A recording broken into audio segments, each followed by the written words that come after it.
तो चिल्ड्रन आज का हमारा टॉपिक है एग्रीगेट फंक्शन। इससे पहले के टॉपिक में हमने न्यूमेरिक फंक्शन, स्ट्रिंग फंक्शन, ये सारे फंक्शंस हमने कर लिए हैं। ठीक है, अगर आप लोगों ने नहीं देखे हैं तो प्लीज़ मेरे पिछले वीडियोस देख लीजिएगा जो मैंने डिफरेंट पार्ट्स में डिवाइड किए हुए हैं।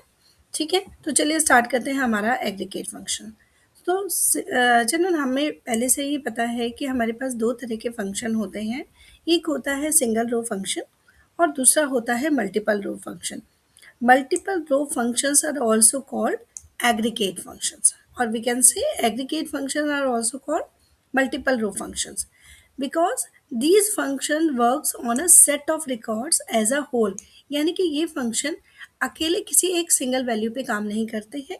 इसके लिए वी रिक्वायर्ड मल्टीपल वैल्यू जिसमें हम कह सकते हैं कि हमारे पास पूरा एक कॉलम होना चाहिए, कॉलम ऑफ रिकॉर्ड्स होना चाहिए, उसी पे हमारा ये एग्रीगेट फंक्शन या मल्टीपल रो फंक्शन काम करेगा, अदरवाइज नहीं करेगा। एक सिंगल वैल्यू पे आप नहीं निकाल सकते। इसका एक छोटा सा एग्जांपल बच्चों मैं आपको देती हूँ। जैसे कि अगर हमें सम निकालना है तो अगर हमारे पास एक वैल्यू है 12, तो क्या 12 का हम सम निकाल सकते हैं? नहीं निकाल सकते, नहीं कैलकुलेट कर सकते। अगर हमें मल्टीप्लाई भी करना है या मिनिमम मैक्सिमम निकालना है तो उसके लिए हमें कई सारी वैल्यूज़ की ज़रूरत है, एटलीस्ट दो वैल्यूज़ की तो हमें ज़रूरत पड़ेगी। तो एग्रीगेट फंक्शंस वही फंक्शन होते हैं जिसके लिए हमारे पास मल्टीपल वैल्यूज़ का होना ज़रूरी है। ठीक है, यहाँ पर हम देख सकते हैं कि दोनों ही फंक्शन का डिफरेंस। ठीक है, सिंगल रो फंक्शंस बच्चों क्या करता है, it operates on a single row at a time, यानी किसी एक सिंगल रो को टारगेट करता है, जबकि मल्टीपल रो जो है ये ग्रुप ऑफ रोज पे काम करता है। It operates on group of rows. Single row function का जो रिजल्ट होता है वन रिजल्ट पर रो आता है, यानी हर रो का एक अलग अलग रिजल्ट होगा, सिंगल रिजल्ट आएगा।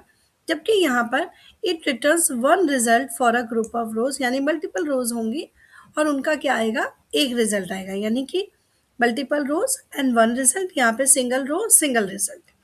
उसके बाद हमारा क्या है, जो हमारा सिंगल रो फंक्शन है चिल्ड्रन, वो किस में काम करता है, it can be use in select where and order by clause. इसके अलावा वो किसी और काम नहीं करता। जबकि जो हमारा मल्टीपल रो फंक्शन है it can be use in the select clause only, यानी कि केवल सिलेक्शन में यूज होगा और वेयर में और ऑर्डर बाय में इसका यूज हम नहीं कर सकते। उसके बाद जो मैथ्स है, स्ट्रिंग फंक्शन और डेट फंक्शन, जो ऑलरेडी हम पिछले वीडियोस में कंप्लीट कर चुके हैं, वो सारे फंक्शंस हमारे क्या हैं, those functions are example of single row functions. और जबकि maximum, minimum, average, sum, count and count extend functions are example of multiple row function.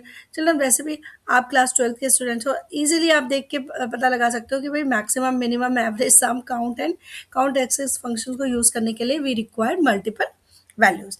चलो देख लेते हैं हमारे पास क्लास 12 IPNCS में एग्रीगेट फंक्शंस कौन कौन से अवेलेबल है MySQL में। चलो सबसे पहले हमारे पास एक फंक्शन है दैट इज मैक्स फंक्शन। बहुत सिंपल फंक्शन है, मल्टीपल वैल्यूज है हमारे पास, उसमें से जो भी लार्जेस्ट वैल्यू है उसको ये रिटर्न करके हमें दे देगा। किसको रिटर्न कर देगा, हमें लार्जेस्ट वैल्यू को रिटर्न करके दे देगा। ठीक है, तो यहाँ पे देखो हम यूज कैसे करेंगे, सिंटेक्स क्या है, सिंपली हम लिखेंगे सेलेक्ट मैक्स और जो भी हमारे पास कॉलम है फ्रॉम इन्वेंट्री, यानी प्राइस में से हमें मैक्सिमम प्राइस जिसका है वो दिखा दे। तो यहाँ पे आउटपुट आ जाएगा 6,73,112.00। ठीक है, तो ये वैल्यू हमारी सबसे बड़ी वैल्यू होगी प्राइस में, तो उसको दिखा दिया। इसी तरह से मिनिमम बिल्कुल सेम है, स्मॉलेस्ट वैल्यू को दिखा देगा, select minimum price from inventory, तो 3,55,205 जो हमारी वो है मिनिमम वैल्यू है, तो उसको दिखा दिया। इसके बाद है हमारे पास average, return the average of the value in the specified column. किसी एक पर्टिकुलर के जितने भी कॉलम के जितनी भी वैल्यूज हैं उनको टोटल कर देता है और नंबर ऑफ आइटम से डिलीट कर दे, सॉरी, डिवाइड कर देता है। ठीक है, तो वो हो जाता है हमारा एवरेज। तो select average price from inventory, तो ये हमारी पास आउटपुट आ गया। बहुत सिंपल फंक्शन है, मैक्स लिखो, मिनिमम लिखो, एवरेज लिखो और पर्टिकुलर कॉलम का नाम लिख दो, तो हमारा ये फंक्शन वर्क करेगा। नेक्स्ट है सम फंक्शन। सम फंक्शन क्या है children, return the sum of the values for the specified column. कोई भी एक कॉलम है, न्यूमेरिक कॉलम होना चाहिए, बहुत इंपॉर्टेंट बात है, क्योंकि कैरेक्टर्स को वो सम, एडिशन, डिलीशन नहीं कर सकता। तो sum of the values for the specified column, जो भी हमारा कॉलम है, सेलेक्ट सम और प्राइस हमने कर दिया फ्रॉम इन्वेंट्री, ये हमारी टेबल का नाम है। तो ये आ गया हमारा 4,60,000, सॉरी 46,08,733। ठीक है, ये हमारा आंसर आ गया 4608733, ये टोटल आ गया हमारा। ठीक है, फिर उसके बाद हमारे पास है count function. Count function, children यहाँ पे दो तरह के आपको काउंट फंक्शन मिलेंगे, एक विद नल वैल्यू और एक विदाउट नल वैल्यू। अगर आप नॉर्मल काउंट एंड कॉलम लिख रहे हो, it returns the number of values in the specified column ignoring the null values.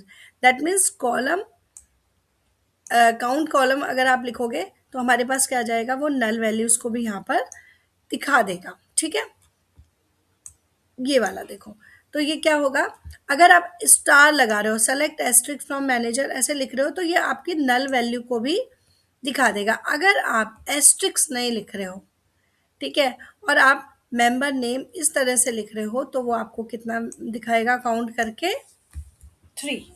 ठीक है, और एस्ट्रिक्स करोगे तो वो सबको दिखाएगा। और इसी में ही एक चीज़ और करोगे, select count asterisk from manager, तो आपको 4 यानी कि नल वैल्यूज़ को वो इंक्लूड कर लेगा। जैसे कि यहाँ पर आपने देखा, सेलेक्ट एस्ट्रिक फ्रॉम मैनेजर किया उसने, तो उसने सारे दिखा दिए। ये इसीलिए दिखाया गया है कि भाई आप देख लो कि यहाँ पर 3 तो वैल्यूज़ हैं, और चौथी वैल्यूज़ यानी फोर्थ वैल्यू क्या है, नल है। दैट मीन्स उसके अंदर अभी मेंबर नेम नहीं लिखा हुआ है।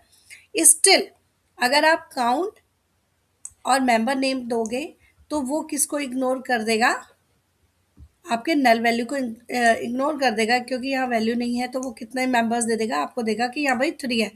लेकिन दूसरा ऑप्शन जो है हमारे पास, वो है select count asterisk from manager, यानी कि आप टोटल वैल्यूज़ को काउंट करो, यानी कितने रिकॉर्ड्स अवेलेबल हैं, तो ये आपका काउंट एस्ट्रिक्स 4 आपको दे देगा। ठीक है, बिल्कुल इसी तरह से अगर आप एग्जांपल देखो चिल्ड्रन, बहुत सिंपल एग्जांपल है, select count asterisk from inventory where model is equal to 5th XI। ठीक है, XI हम करेंगे, तो यहाँ पर एस्ट्रिक्स है, तो हमें ये क्या दे देगा, 2 दे देगा, क्योंकि वहाँ पे अगर नल वैल्यू है तो उसको भी यहाँ पर ये दिखाएगा।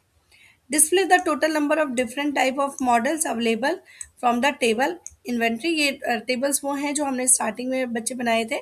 ठीक है, इन्वेंट्री में से हमने किया, तो यहाँ पर हमें वो क्या दे देगा, display the total number of different type of model, यानी कि model should not be repeated, right. तो यहाँ पर हम क्या दे सकते हैं, सेलेक्ट काउंट, और इसके अंदर मैंने डिस्टिंक्ट फंक्शन को यूज़ कर लिया, डिस्टिंक्ट मॉडल किया, तो दैट मीन्स वो पहले क्या कर देगा, मॉडल्स को फिल्टर कर लेगा।